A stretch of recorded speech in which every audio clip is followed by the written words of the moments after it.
Di Diary Dave kali ini, inspirasi yang ingin saya bagi karena ini yang paling menancap di hati saya adalah ternyata dalam hidup, passion itu bisa dibuat. Nggak selalu passion yang mendikte arah kehidupan kita. Kadang-kadang nasib kehidupan yang mendikte apa yang menjadi passion kita. Ayo disimak obrolan saya bersama tamu istimewa saya, Ibu Naomi di episode perdana. Kehadiran kembali podcast Diary Dave di kanal YouTube Hafiz Bazar Indonesia.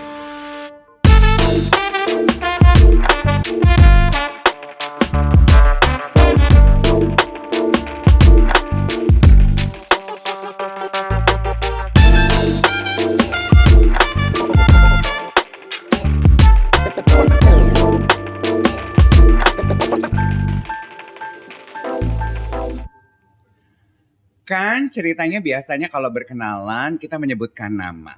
Aku pengen tahu kalau ceritanya kita baru berkenalan Ibu Naomi, I'll go with me first. Saya akan memperkenalkan diri saya sebagai, hai Ibu, saya Dave, saya ini penyiar dan penulisnya Hafiz Bazar.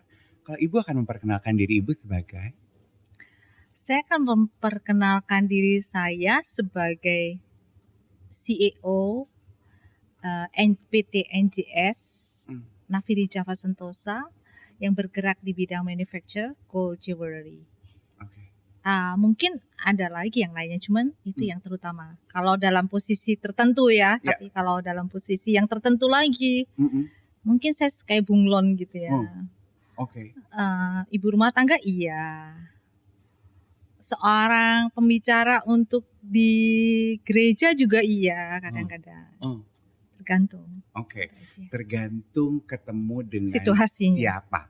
Tapi berarti yang paling tie in and identify you as a person adalah yang tadi diucapkan pertama berarti ya. Yes, sebagai exactly CEO. Oke. Kalau gitu di Diary Dave kali ini kita akan bahas mulai dari situ. Apa rasanya menjadi pemimpin perempuan? Karena kalau dari artikel Bazar yang aku baca, jewelry manufacturer adalah dunia yang agak dikuasai oleh laki-laki ya Bu? Iya, hampir 100% sebenarnya itu kan lebih ke manufacture. Lebih ke mesin ya. Jadi ya kayaknya 90 atau 99% laki-laki. Dan mereka terbiasa share satu dengan yang lain berapa persen. Saya berusaha berdiri di atas kaki saya sendiri. Ya gitu aja. Perasaan saya kayaknya sama aja ya. Hanya banyak milestone-nya iya pasti lebih banyak daripada laki-laki mungkin. Saat memulai dari awal, sebenarnya mulai nolnya bukan dari situ, Dave. Oh, tapi dari maksudnya karir saya itu bukan dari manufacture ini enggak. Jadi sebelumnya saya wholesaler dari nol lah ya. Wholesaler itu ceritanya orang tuh kan saya nggak ngerti ya. Kalau pabrikan masuknya ke wholesaler masuknya ke jewelry shop, retail. Akhirnya retail ke end user. Kalau yang dilihat di mall-mall itu tuh retail, ya kan. Nah saya mulai yang di tengah. Di tengah dengan ya segala macam perjuangannya. Tapi ayah saya mendirikan sudah terlebih dahulu mendirikan yang pabrikan ini. Hanya ayah saya papa tuh meninggal cepat sekali. Jadi saya melepaskan semuanya itu. Saya ada di tengah dengan dasar saya sendiri, bukan karena orang tua, karena apa? Ilmu yes, ya kayak legacy ilmu yang mereka turunkan, terutama ayah saya, yes, tapi lainnya enggak, gitu. Jadi tantangan memang sebenarnya besar banget gitu ya, cuman buat saya itu bukan sesuatu yang merepotkan saya, yang menyedihkan saya, enggak. Jadi berhasil mengalahkan atau mematahkan stereotipikal bahwa industri yang dikuasai laki-laki ini kayaknya cuma cocok buat laki-laki. Sebetulnya it does not bring you any big satisfaction. Ya, it's just another milestone in your life gitu, Yes, Ibu. yes. Okay. Cuma ya kadang-kadang gini aja. Kita lihat satu situasi di mana semua laki-laki dan ini exhibition buat manufacturer. Dari Cina, dari Jepang, dari apa, laki semua gitu kan. Tiba-tiba saya muncul dengan misalnya dengan pegawai saya atau dengan keluarga saya, mereka akan melihatnya akan sedikit bingung gitu. Tapi akhirnya setelah kita ngobrol baru oke gitu loh. Jadi ya di situ yang kadang-kadang membuat saya kadang-kadang risih ya, kayak risih gitu loh ya. Oke. Ibu Naomi setuju apa enggak kalau ada anggapan yang bilang perempuan memang butuh 2 kali usaha lebih keras untuk dapat membuktikan diri di dunia pekerjaan dibandingkan laki-laki? Betul banget. Oke. Betul banget. Apalagi saya kecil. Kecil. Orang biasanya gimana banget gitu ya. Apalagi saya tuh kan bukan orang yang suka berpenampilan resmi gitu kan. Saya lebih suka casual. Sampai di kantor pun saya suka casual. Jadi sementara dalam settingan bisnis berpenampilan casual malah makin gak dianggap-anggap gitu ya, underestimate. Oke. Yang Ibu bisa petik dari pelajaran sebagai seorang pemimpin perempuan yang bisa di-copy oleh yang menyaksikan Diary Dave, calon leader perempuan juga. Apa kiat utamanya? Persistence. Oke. Number one is persistence. Jadi jangan kalau terkadang kan perempuan nih, nggak ada laki-laki nih gitu ya, nggak ada orang yang bisa saya gantungin, nggak bisa. Manusia itu nggak bisa, kita nggak bisa begitu, perempuan nggak bisa begitu lagi, sudah bukan zamannya lagi untuk seperti itu. Jadi apapun yang terjadi, berusaha melakukan sesuatu atau ada solusi dari diri kamu sendiri. Jadi buat saya minta perempuan selalu punya satu yang namanya persistence, selalu ada pengharapan lah ya.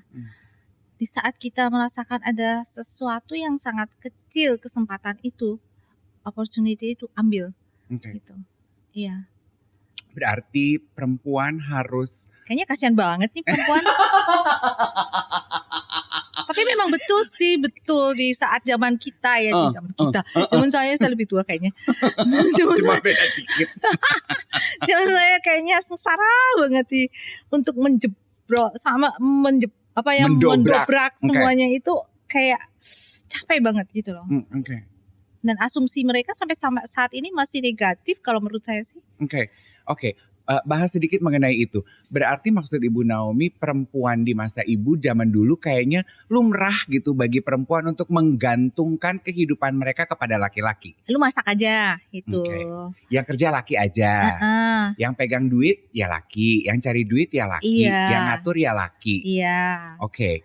Atur anak perempuan di rumah gitu. Kalau saya sampai kerja terlalu keras, kayak do not overshadow the man in the house. Nggak bisa berkarir, nggak bisa bekerja, nggak bisa memulai bisnis, nggak bisa jadi leader. Dan saat ini akhirnya perempuan sudah bisa mendobrak itu semua. Strong message yang ingin Ibu tularkan adalah perempuan harus bisa berdiri di atas kaki sendiri. Betul, tapi kita juga harus respect sama laki-laki ya.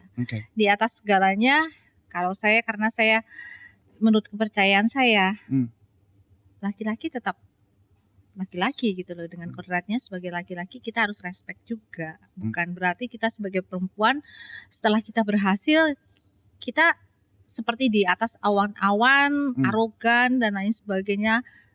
Tetap harus. Susah ya? Enggak.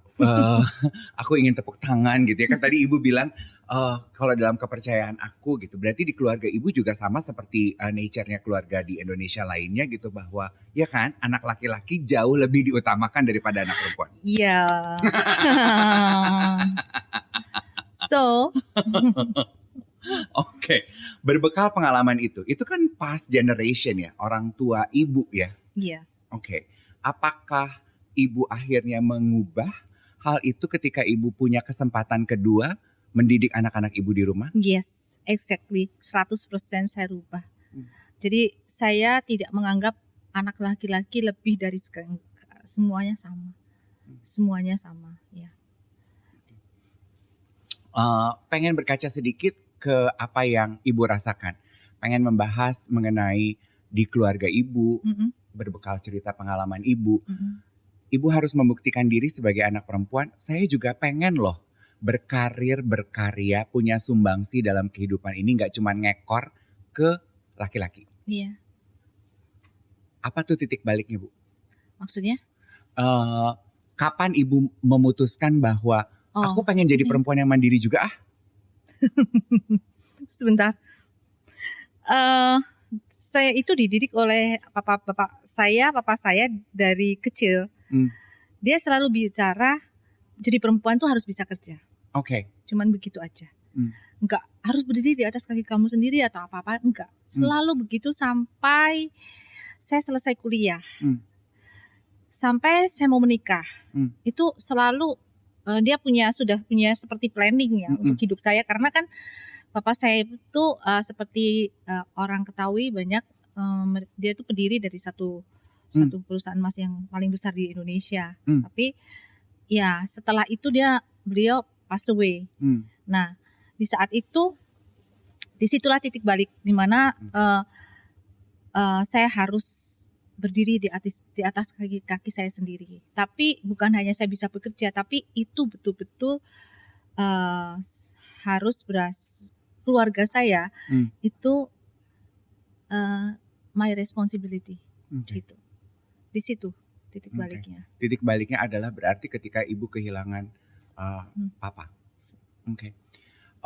Yang lucu dari kisah perjalanan kehidupan ibu adalah walaupun ibu dari kecil didonder gitu ya oleh sang papa, perempuan harus bisa kerja, dan papa ibu punya history yang sangat kuat di dalam industri ini gitu. Tapi justru awal-awal karir ibu kayaknya nggak pengen meneruskan apa yang dilakukan oleh sang papa, betul? Gimana sih ya? Saya susah juga bicara untuk pengen atau nggak pengen, karena dari saya itu second generation yang paling tua.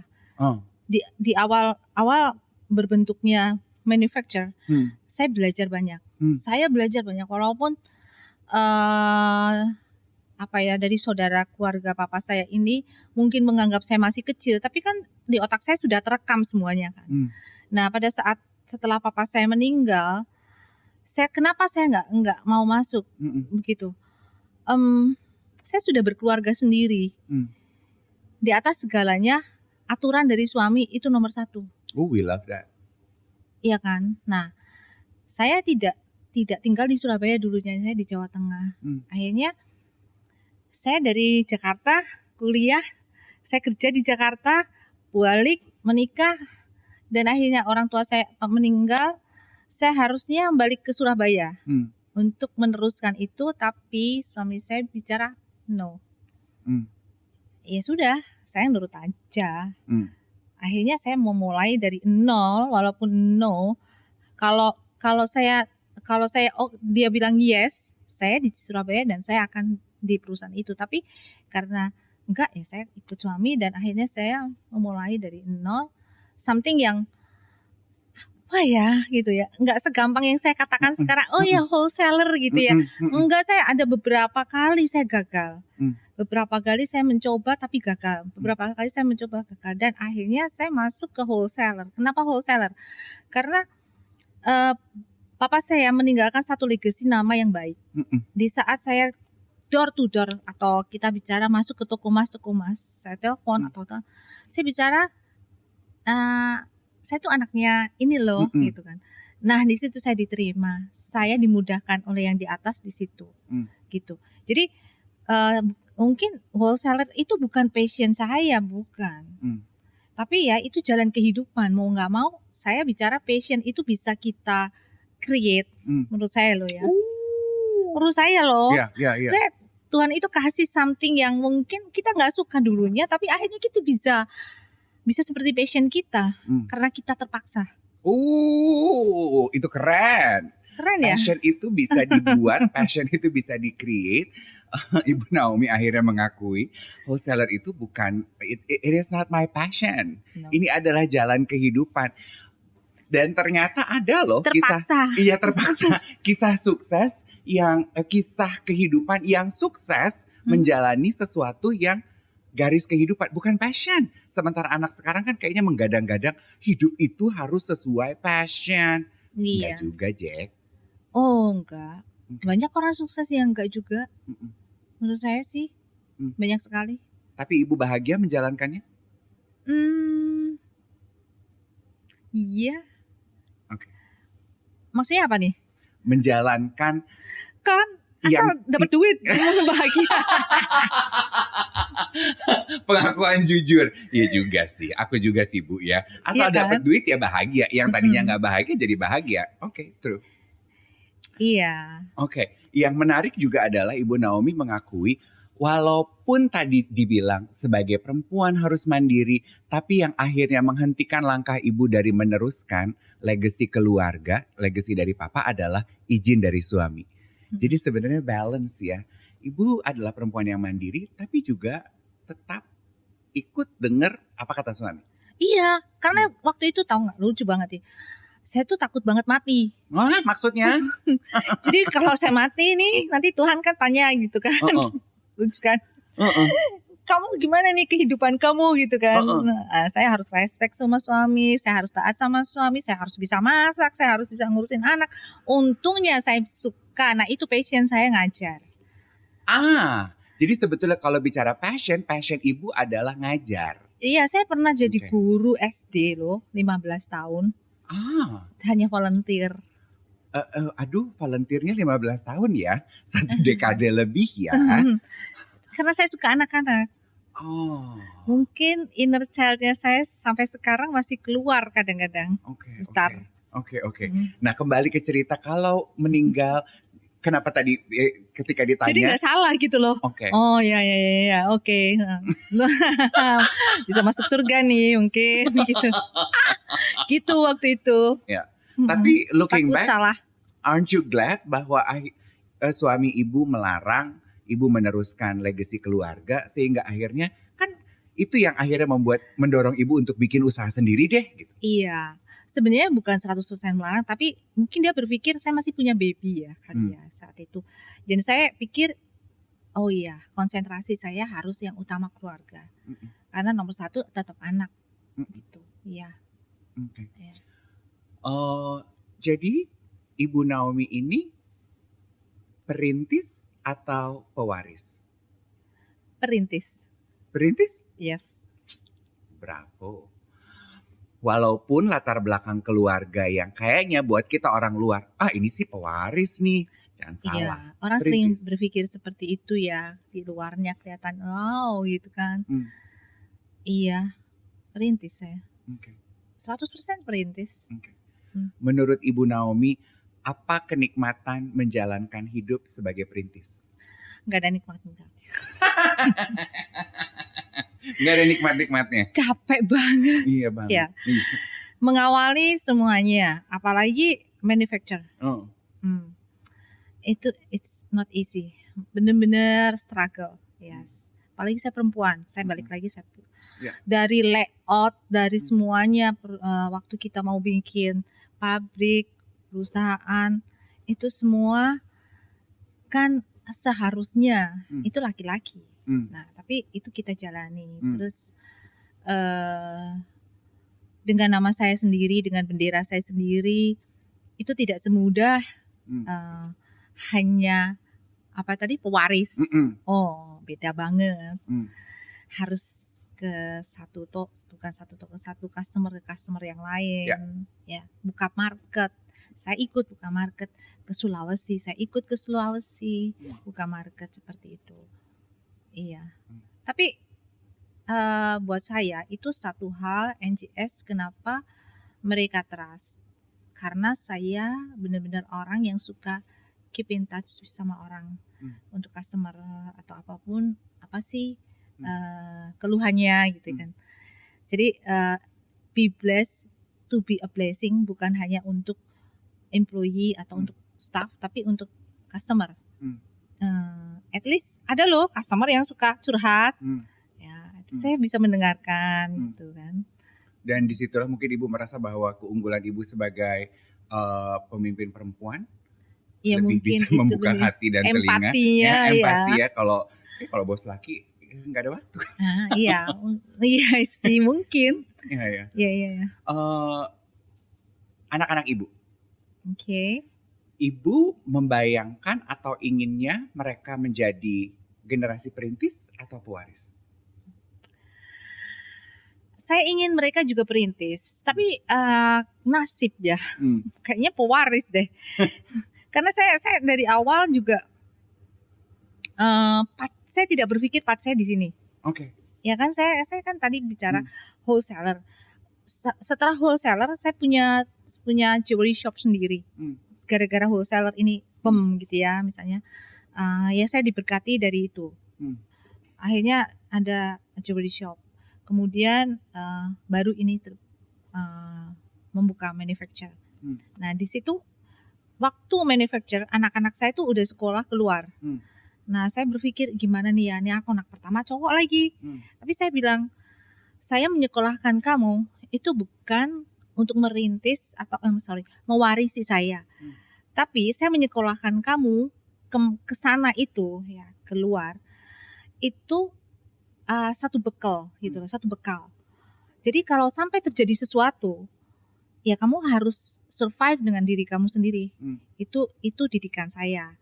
Tapi ternyata dia ambil master selesai, COVID pulang, akhirnya membantu saya sampai sekarang. Berarti sebetulnya by his own free choice. Yes, saya nggak pernah paksa kok. Dia mau keluar negeri, mau ngapain terserah. Yang perempuan juga sama, yang cowok sama. Okay. Padahal kalau kita mau jujur, kayaknya itu semua mimpi terbesar orang tua ya, untuk punya anak-anak yang akhirnya mau mewarisi. Iya. Iya sih, tapi saya tidak menganut itu. Oke. Minggu. Life is funny.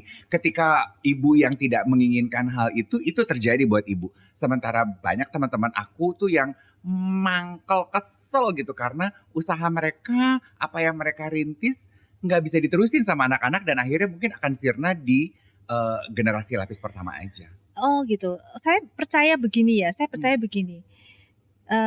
Karena mungkin keimanan saya kali ya, keimanan saya. Jadi dari awal mereka sudah saya bekalin, kamu harus pintar gitu loh, untuk hal ini. Karena saya menyekolahkan kamu jauh-jauh, itu untuk apa sih? Bekal, ya. Dimana di saat tertentu mungkin saya tidak punya apa-apa, kamu bisa survive, ya. Kamu punya nasib sendiri, kamu punya path sendiri, saya punya path sendiri. Kalau sampai dia masuk, saya bersyukur. Kalau dia nggak masuk, ya sudah gitu loh. Perusahaan ini berdiri bukan karena kekuatan saya. Saya tahu itu. Kan saya berasa sekali gitu. Yang meminta buka perusahaan ini bukan saya. Tapi pegawai saya. Loh kan aneh kan. Oh jadi perusahaan ini ibu hadirkan, ibu ciptakan karena tuntutan dorongan dari karyawan. Karyawan, ya. Iya. Itu sebabnya juga di artikel Harper's Bazaar ibu bilang salah satu legacy yang ingin ibu tinggalkan dari perusahaan ini adalah agar karyawan ibu bisa mendapatkan kehidupan lebih baik. Iya, banget itu. Itu satu impian saya sebenarnya. Oke. Tadi ibu juga mention, aku tuh nggak berharap kok anak-anak aku meneruskan apa yang aku punya sekarang gitu, karena aku memulai segala sesuatu dari nol. Pelajaran terbesar yang ibu dapatkan dari merintis perusahaan ini dari nol adalah? Pelajaran terbesar. Yang bisa saya ungkapkan untuk sesuatu yang positif ya. Ya, persistensi itu yang paling itu. Kan pelajaran kan, cuman pelajaran aja. Harus tangguh, harus siap mental. nomor satu karena saya perempuan. Hmm. Dan yang kedua mungkin selalu berpikiran positif ya. Selalu berpikiran positif maksudnya ini ada masalah nih, it's okay, nggak apa-apa. Hari besok masih ada, kita bisa ngerti, kita bisa ini lagi deh. Kita bisa perbarui besok. Kulik siapa tahu ada gitu loh. Saya selalu berharap something yang positif yang akan terjadi, walaupun saya harus melewati sesuatu yang sangat berat atau yang nggak enak banget gitu ya, nggak enak. Tapi saya selalu tidak pernah berpikir ketidakenakan itu membuat saya jatuh. Enggak, justru ketidakenakan itu membuat saya bangun dan semakin maju. Saya berharapnya seperti itu gitu loh. Dan saya bersyukur sampai sekarang masih seperti itu gitu loh. Wow. Itu satu prinsip kali ya. Iya betul. Itu prinsip positivity yang jadi nggak pernah pikir. Masa toh? Iya. Aduh, I wish I have that. Kalau tidur juga tidur aja gitu kan. Positivity-nya semoga nular ya. Loh.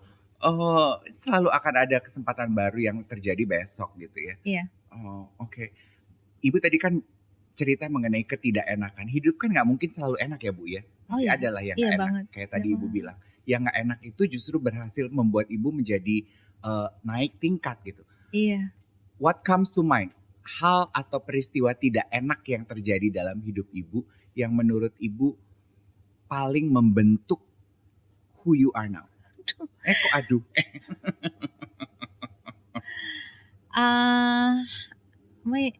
Mungkin aku nggak bisa bicara di sini ya, tapi itu something yang luar biasa di dalam hidup saya. Sampai saat ini saya masih bisa hidup, saya bisa bicara saat ini, itu kasih karunia, itu keajaiban.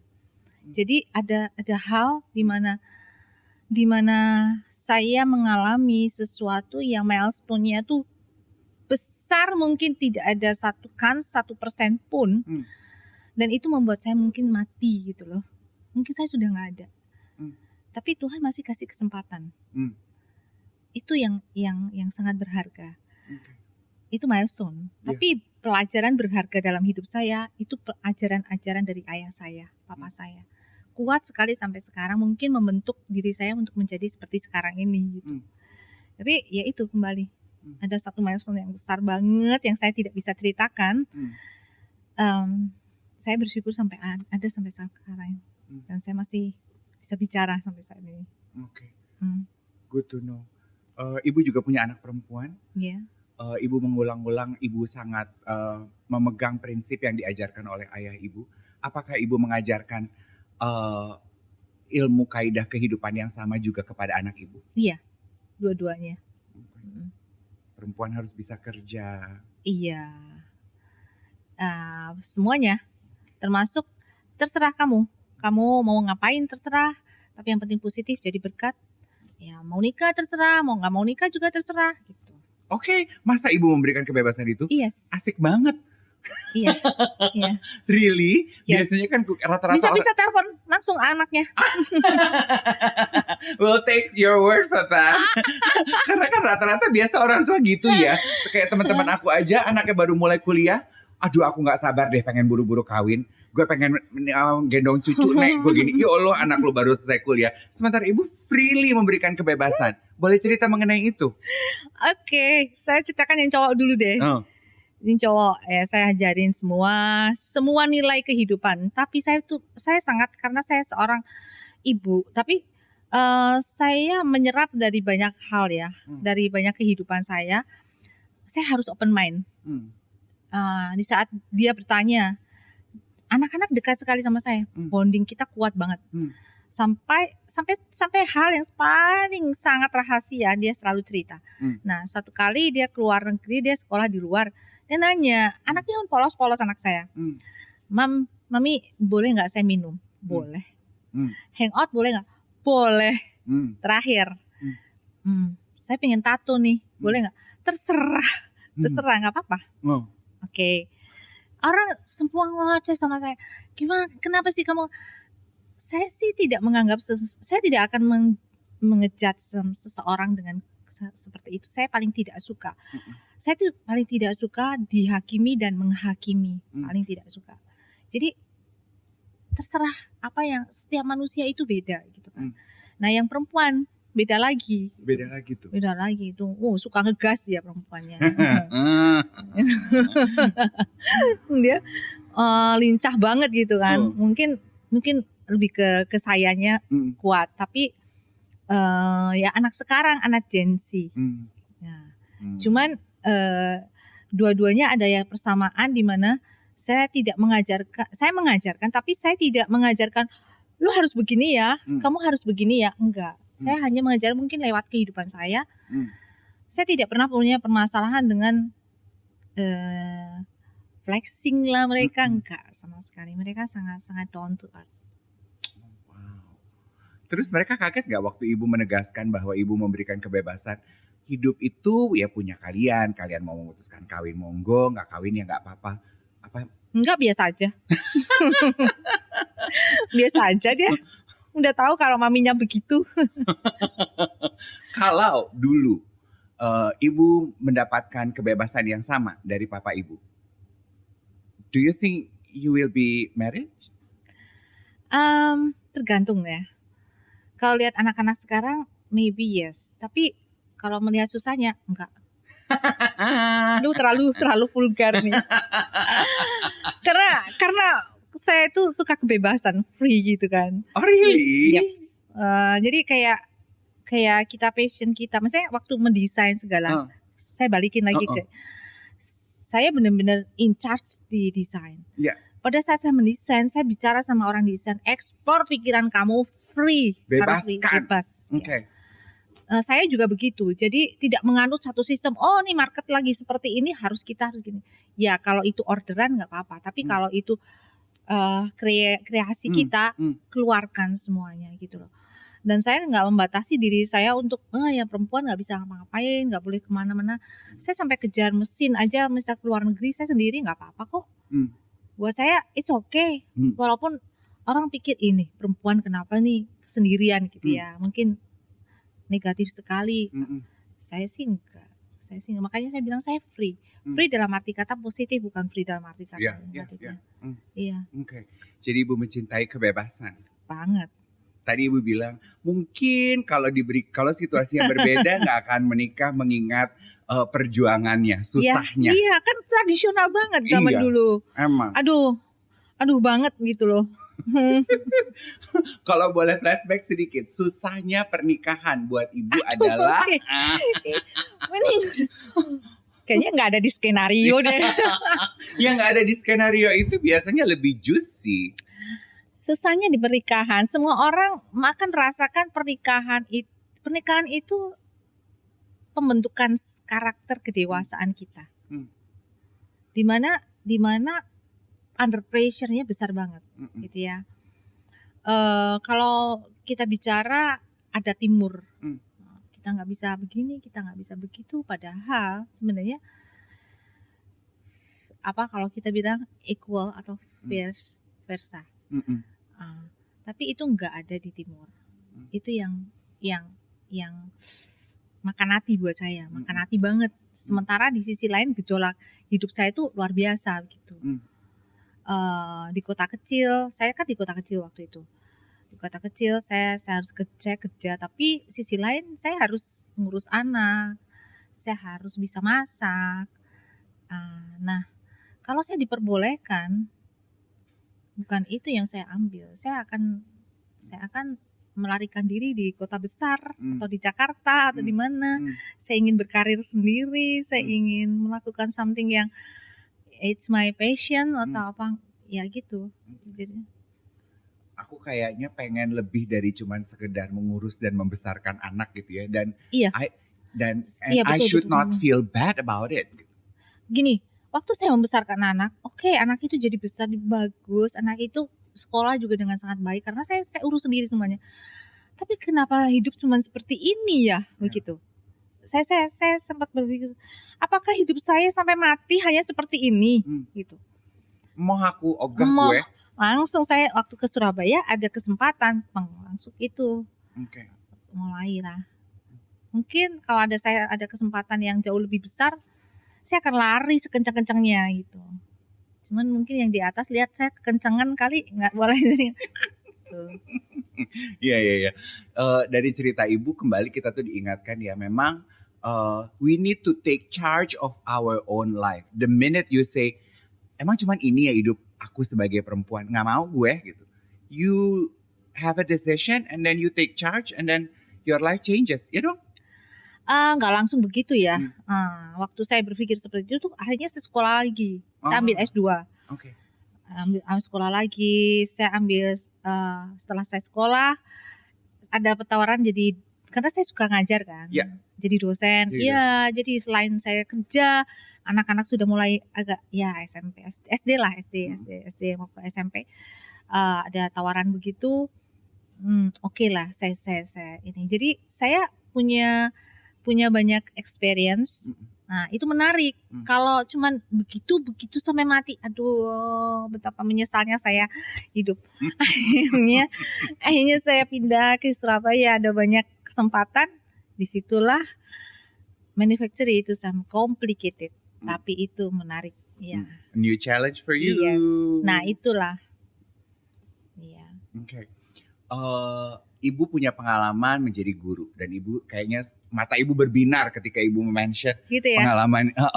I can tell that you love teaching. What did you get from teaching? Apa sih yang ibu dapatkan dari ngajar? Itu aku bisa nangis kalau kayak gitu. Kenapa? Karena disitulah saya tahu apa ya? Setiap manusia itu gini loh.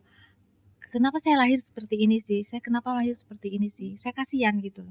Saya kan memang betul-betul terjun ke dunia marginal. Ibu ngajar di dunia marginal. Iya, saya mengajar bahasa Inggris sama agama. Nah, di situ saya bisa melihat anak-anak yang nggak punya, tapi pintar sekali misalkan, tapi nakal sekali. Nah, balance ya. Balance nakal. Nah itu ada satu anak yang selalu saya inget. Saya itu sering bawa tali. Kejam saya. Anak itu masih kelas berapa SD? Kelas 2 atau kelas 3 SD. Nakal sekali nakal. Nah, tapi anak ini pinter. Ya, akhirnya kalau dia pas nakal, saya iket dia. Mantap banget, saya iket ya. Terus saya bilang, kamu diem, ya, jangan macam-macam nih. Saya sering sekali mengikat anak ini dan saya sering sekali bicara secara pribadi. Saya bilang, kamu tuh pinter, kamu tau nggak? Tapi sayang kamu nakal banget. Kamu anak papa kamu siapa? Kerjaan papa kamu apa? Saya tanya. Oh, papa saya tuh misalnya gini, tukang becak gitu ya. Oke. Kamu pengen bantu orang tua kamu gak? Pengen. Sadar gak? Kamu itu gak membantu sekarang. Sekarang tolong kamu kalau mau kedua orang tua kamu seneng. Jadi anak yang pintar, jangan nakal. Nakal boleh tapi dikit-dikit ya. Dikit-dikit. Jadi gak apa-apa. Anak ini ngerti gitu loh. Itu sadar pelan-pelan tuh sadar gitu kan. Jadi ranking, akhirnya dia sukses. Sukses lah. Saya nggak ngerti sekarang sampai seberapa suksesnya. Sampai mamanya itu kan jualan di pinggiran gitu kan. Ngejar saya. Suatu hari saya naik mobil sendiri, ngejar saya, ibu saya mau ngomong sebentar. Terima kasih sekali ya, ibu bisa bimbing. Sedangkan guru yang lain itu udah backlist dia gitu loh. Itu saya nangis tau nggak? Itu saya aduh gimana ya bisa begitu. Satu, yang kedua banyak sih sebenarnya. Kedua saya hanya 2 contoh aja. Mbak saya, pembantu saya, jadi anaknya itu pintar gitu loh. Saya concern sekali dengan anak. Saya bilang, Bu, anak kamu saya iniin deh, saya kayak kasih beasiswa gitu kan. Akhirnya dia sekolah di STAN. Banyak yang saya iniin di STAN. Setelah itu dia kerja, anak ini kerja sampai mapan. Akhirnya ibu ini ngomong sama saya, Bu, saya keluar ya. Anak saya udah punya rumah sendiri. Aduh puji Tuhan, saya bilang gitu. Udah nggak apa-apa, saya suka banget. Saya saya seneng banget itu loh. Dari situlah saya punya visi misinya hidup saya itu gitu loh. Kenapa saya ngajar? Saya ingin mendidik mereka tuh punya nilai. Manusia itu punya nilai, bukan nilai dari uang, bukan nilai dari physically, tapi betul-betul kamu memang harus berjuang. Kalau di saat kamu bisa berjuang benar-benar, kamu akan memperoleh hasilnya. Jangan minder dengan kondisi kamu. Itu yang saya selalu tekankan. Gitu. Ada yang autis juga. Ya. Jangan minder sama kondisi kamu. Berarti sebetulnya inline ya kalau ibu bilang tadi kesuksesan ibu karena ibu adalah perintis, yang ibu coba tularkan kepada anak-anak murid ibu sebetulnya adalah membakar semangat mereka untuk merintis kehidupan mereka. Modal terbesar untuk bisa sukses dalam merintis hidup buat ibu adalah kerja keras, berpikiran positif kembali, dan selalu gimana ya, kita jangan mudah punya pemikiran yang apa sih tergantung dengan tren sekarang, dunia sekarang, enggak. Harus punya satu pemikiran yang kuat ya, strong, apa ya kalau kayak kita bilang strong spirit juga. Benar-benar. Tanpa itu manusia akan terkelindes lah. Kita akan kelindes dengan zaman, akan kalah. Strong. Seperti dirimu aja udah luar biasa. Aku mah masih jauh. Enggak lah, keren. Thank you. Itu kan juga strong spirit. Iya, betul. Butuh kekuatan, kerja keras, ya kan, resistensi. Strong spirit dalam arti mental yang kuat begitu. Mental yang kuat, ya. Mental yang kuat. Cara menempa agar mental kita kuat menurut ibu seperti apa sih ibu? Karena diskusi mengenai mental kan juga untuk anak zaman sekarang seperti yang tadi ibu bilang seru ya gitu. Coba gimana sih supaya mental kita kuat? Pusing. Supaya mental mereka kuat apa ya? Mestinya mereka kita parenting sih harusnya, parenting ya. Orang tua sendiri harus tega dengan anak-anaknya untuk melepas mereka. That's it. Benar nggak sih? Kalau menurut saya sih harus mengajar mereka, tidak memanjakan mereka. Orang tua saya dimulai dari nol. Jadi saya waktu itu pernah bilang sama Mas Iat, saya pernah hidup dengan tanpa keramik rumah. Bisa bayangkan. Terus tempat duduknya itu lincak, tahu nggak lincak? Orang Jawa Tengah. Dingklik. Lincak itu seperti amben gitu. Kita nggak punya apa-apa. Papa saya nggak punya apa-apa, betul-betul sangat dari nol. Tapi dia pekerja keras luar biasa. Akhirnya dia kontraktor. Dia mulai merintis sampai SMP. Saya SMP itu cepat banget papa saya, gitu kan. Tapi papa saya mendidik sama seperti saat saya sengsara sekali. Saya di Jakarta, saya benar-benar parah sekali dididiknya. Mandiri sekali dan sangat-sangat, saya naik bus, tidak ada fasilitas, kos-kosan yang sangat sempit, satu kamar 2 orang, kamar mandi di luar, is okay. Semuanya harus is okay. Gak ada fasilitas, di rumah juga gak ada fasilitas. Sampai teman saya ngomong gini, kamu gak sadar kalau kamu tuh anak orang andai ya? Kenapa? Muka kamu tuh, penampilan kamu tuh banget kayak berandalan gitu katanya. Kayak gak ini banget gitu. Iya dia, karena papa saya itu tega gitu loh. Gitu. Pulang saya gak boleh naik pesawat. Karena saya gak punya uang. Pulang harus pakai duit kamu sendiri. Akhirnya saya naik kereta, naik travel, kayak gitu. Ya. Tamparan orang tua sekarang gak ada yang berani tega. Berarti ibu sama anak-anak ibu terhitung iya, ibu boleh. yang tega? Saya tega. Kalau mama saya sendiri nggak seperti saya tega. Misalnya kalau mereka mau apa, ya mam saya mau traveling, oke. Kamu naik apa? Naik pesawat yang biasa aja ya, yang budget gitu. Terserah kamu. Itu uang kamu. Gitu. Ya. Harus tega begitu ya, nggak usah. Nggak bang. Anak-anak sekarang banyak yang masih segitu-segitu udah dikasih ke bisnis kelas. Hmm. Ya kan? Ya kan? Mau jadi apa? Mau jadi businessman.